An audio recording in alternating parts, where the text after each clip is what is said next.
আসসালামু আলাইকুম প্রিয় চাকরি প্রত্যাশী ভাই বোন, আপনারা সবাই কেমন আছেন? আজকে আমরা আমাদের এই ভিডিওতে civil aviation school and college Tejgaon থেকে প্রকাশিত হওয়া নতুন একটি নিয়োগ বিজ্ঞপ্তি সংক্রান্ত সকল বিষয় বিস্তারিত আলোচনা করব। আপনি এই ভিডিওর মাধ্যমে জানতে পারবেন আপনি কিভাবে আবেদন করবেন, আবেদন করার শিক্ষাগত যোগ্যতা, সমস্ত বিষয় A to Z জানতে পারবেন। চলুন আমরা তবে মূল ভিডিওতে প্রবেশ করি। তবে মূল ভিডিওতে প্রবেশ করার আগে আপনাদের কাছে ছোট্ট করে একটা রিকোয়েস্ট, আপনি যদি আমাদের চ্যানেলে নতুন হয়ে থাকেন তবে আপনি আমাদের চ্যানেলটি সাবস্ক্রাইব করতে ভুলবেন না। চলুন আমরা মূল ভিডিওতে প্রবেশ করি। আপনারা এখানে দেখতে পাচ্ছেন যে তারা কিন্তু এই নিয়োগ বিজ্ঞপ্তিটি তারা তাদের নিজস্ব ওয়েবসাইট থেকেই প্রকাশিত করেছে। এখানে তারা বিভিন্ন পদে কিন্তু তারা লোক নেবেন, পরিচ্ছন্নতা কর্মী, অফিস সহকারী আইসিটি, বিভিন্ন ডিপার্টমেন্টে কিন্তু তারা লোক নেবেন। প্রথম হলো প্রভাষক পদে কিন্তু লোক নেবেন উৎপাদন ব্যবস্থাপনা ও বিপণন বিভাগে। এখানে কিন্তু পদের সংখ্যা একটি। শিক্ষাগত যোগ্যতা আপনাকে অনার্স কমপ্লিট করতে হবে, পাশাপাশি কোনো স্বীকৃত প্রতিষ্ঠানে কলেজ সেকশন এ প্রভাষক পদে অভিজ্ঞতার অগ্রাধিকার দেয়া হবে। এখানে কিন্তু বেতন স্কেল গ্রেড 9 এর বেতন স্কেল অনুযায়ী ধরা হয়েছে। সহকারী শিক্ষক মাধ্যমিক শাখা হিসাব বিজ্ঞান, এখানে কিন্তু পদের সংখ্যা হলো একটি। স্বীকৃত বিশ্ববিদ্যালয় হতে সংশ্লিষ্ট বিভাগে ন্যূনতম দ্বিতীয় শ্রেণীতে কিন্তু আপনাকে স্নাতক কমপ্লিট করতে হবে। এটি হলো গ্রেড স্কেল, কিন্তু গ্রেড স্কেল 10 এর গ্রেড অনুযায়ী আপনাকে এখানে বেতন স্কেল নির্ধারণ করা হবে। এবং তৃতীয় পদ হলো সহকারী শিক্ষক মাধ্যম শাখা ইংরেজি ভার্সন বিজ্ঞান বিভাগের জন্য এখানে নেওয়া হবে। এখানে কিন্তু তারা বলছে স্বীকৃত যে কোনো বিশ্ববিদ্যালয় হতে পদার্থবিজ্ঞান, রসায়ন বিজ্ঞান, জীববিজ্ঞানে আপনাকে স্নাতক কমপ্লিট করতে হবে। তবে দ্বিতীয় শ্রেণী আপনার কিন্তু ন্যূনতম দ্বিতীয় শ্রেণীর নিচে হলে কিন্তু আপনি এখানে আবেদন করতে পারবেন না। বেতন স্কেল গ্রেড 11 অনুযায়ী কিন্তু আপনাকে বেতন স্কেল ধরা হবে 12,500 টাকা থেকে 30,230 টাকা বেতন স্কেল নির্ধারণ করা হবে। এবং চতুর্থ পদটি হলো অফিস সহকারী আইসিটি।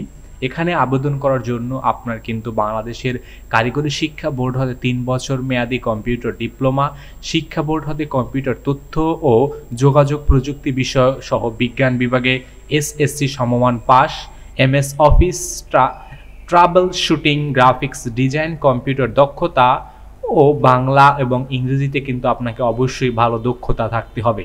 পঞ্চম পদটি হলো অফিস সহকারী। এখানে কিন্তু তারা মূলত একজন লোক নেবেন অফিস সহকারী পদে। এখানে আপনি SSC পাস, ব্যবসা শিক্ষা বা সমমান এবং HSC ব্যবসা শিক্ষা বা সমমান শিক্ষা, যে কোনো শিক্ষা, পাশাপাশি আপনাকে কিন্তু 6 মাসের কম্পিউটার মাসব্যাপী যে কম্পিউটার ডিপ্লোমা যে কোর্স রয়েছে তারা কিন্তু এখানে একটু অগ্রাধিকার বেশি পাবেন। MS অফিস এবং কম্পিউটার টাইপিং এ বাংলা ও ইংরেজি দক্ষতা থাকতে হবে আপনাকে। এবং এখানে তারা বেতন স্কেল নির্ধারণ করেছেন কিন্তু গ্রেড 16 এর বেতন স্কেল অনুযায়ী 9,000 টাকা 300 টাকা থেকে 22,490 টাকা বেতন স্কেল নির্ধারণ করেছে। এবং ষষ্ঠ পদ হলো পরিচ্ছন্নতা কর্মী। এখানে কিন্তু তারা মূলত একজন লোক নেবেন। আপনি JSC বা ZDC পাস করলেই কিন্তু আপনি এখানে আবেদন করতে পারবেন। এবং এটি কিন্তু গ্রেড 20 এর একটি জব, বেতন স্কেল 18,250 টাকা থেকে 22,100 টাকা নির্ধারণ করা হয়েছে। এখানে কিন্তু তারা বয়সসীমা সর্বোচ্চ 35 বছর নির্ধারণ করেছে। তবে প্রভাষক বা সহকারী শিক্ষক পদে কিন্তু আপনাকে কোনো ক্ষেত্রেই কমপক্ষে দ্বিতীয় বিভাগের নিচে কিন্তু হলে আপনি আবেদন করতে পারবেন না। অন্যান্য যে সুযোগ সুবিধাগুলো রয়েছে এখানে কিন্তু তারা বাড়ি ভাড়া, চিকিৎসা ভাতা, চাকরি স্থায়ীকরণের সাপেক্ষে PF গ্র্যাচুইটি এবং অন্যান্য সুযোগ সুবিধা কিন্তু আপনাকে প্রদান করা হবে।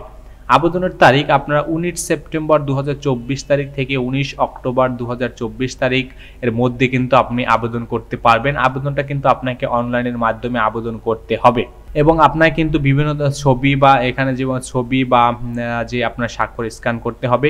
এবং আপনি ডিরেক্ট তাদের ওয়েবসাইটে চলে আসলে কিন্তু এটা তাদের ওয়েবসাইট, এখানে আসলে কিন্তু আপনি লগ ইন করে ইজিলি আপনি আবেদন করতে পারবেন। আবেদন করার জন্য আপনার কিন্তু মূলত এবং চার্জ হলো প্রভাষক পদের জন্য কিন্তু তারা 650 টাকা এবং বাকি সহকারী প্রভাষক পদের জন্য তারা কিন্তু 550 টাকা নির্ধারণ করেছে। এবং বাকি যে শেষের 3টি পদ রয়েছে, অফিস সহকারী, আইসিটি অফিস সহকারী এবং পরিচ্ছন্নতা কর্মী। উভয় বিষয়ে কিন্তু তারা 350 টাকা নির্ধারণ করেছে। এবং পরীক্ষার পদ্ধতি কিন্তু আপনাকে মূলত প্রথমে লিখিত পরীক্ষায় অংশগ্রহণ করতে হবে এবং লিখিত পরীক্ষায় আপনি অংশগ্রহণের পর এরপর কিন্তু আপনাকে মৌখিক পরীক্ষার বিষয় কিন্তু এসএমএস করা হবে। এরপর আপনি মৌখিক পরীক্ষায় উত্তীর্ণ হলেই কিন্তু আপনাকে ফাইনালি সিলেক্টেড করা হবে এবং মৌখিক পরীক্ষার সময় কিন্তু আপনাকে সমস্ত সনদের কিন্তু মূল কপি নিয়ে আসতে হবে। প্রবেশপত্র বিষয়ে তারা এখানে কিন্তু আপনি তাদের ওয়েবসাইট থেকে ডিরেক্ট প্রবেশপত্র কিন্তু ডাউনলোড করতে পারবেন। প্রবেশপত্র প্রার্থীর জন্য আবেদন করে যথাযথ মোবাইল এসএমএস এর মাধ্যমে জানিয়ে দেওয়া হবে এবং তাদের ওয়েবসাইটে গিয়েই, এটা হলো তাদের ওয়েবসাইট, এখানে গিয়েই কিন্তু আপনি ডিরেক্ট প্রবেশপত্র ডাউনলোড করতে পারবেন।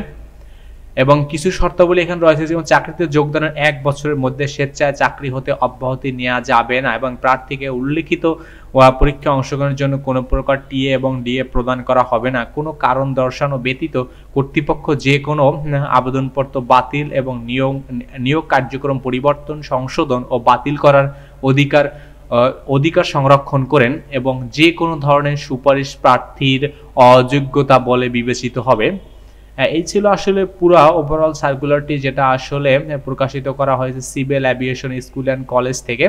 তো ধন্যবাদ আপনাদেরকে এতক্ষণ আমাদের সাথে থাকার জন্য। আর আপনি এখনও যদি আমাদের চ্যানেলটি সাবস্ক্রাইব করে না থাকেন, তবে আমাদের চ্যানেলটি সাবস্ক্রাইব করতে কিন্তু ভুলবেন না।